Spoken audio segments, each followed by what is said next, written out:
ambao wanadai wako chini ya neema na kwa maneno wanapinga kutoa zaka kwa nguvu zao zote, wako chini ya torati, kama vile ambavyo wale ambao wanalazimisha wengine kutoa zaka walivyo chini ya torati. Sababu kuna ubishani mkubwa kuhusiana na especially eneo la zaka. Hawa wanasema tuko kwenye neema tutakiwa kutoa, na hawa wanasema ni lazima kutoa manake Biblia imeagiza hivyo. Ni kwa sababu wote hawa wawili wanaopinga zaka kwa sababu tuko chini ya neema, na wanaolazimisha zaka kwa sababu Mungu ameagiza, wote hawa, nisikize vizuri, wote hawa wawili wako kwenye torati. Sasa nitasema sentensi hapa inaweza ikawa ngumu kwako, lakini unisikilize. Zaka, na hasa nikazie kwenye zaka. Zaka sio lazima,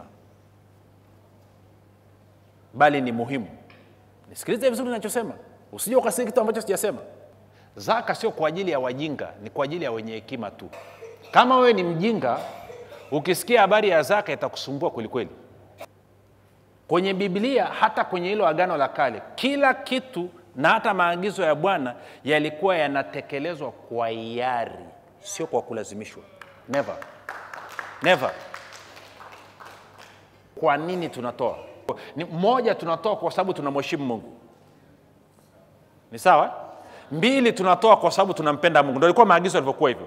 Njia moja hapo ya kuonyesha kwamba wanamheshimu Mungu, njia ya kuonyesha kwamba wanampenda Mungu, ilikuwa ni njia ya kumwabudu Mungu, lakini ilikuwa ni njia ya kutambua kwamba Mungu ndiye chanzo cha kila kitu walichonacho.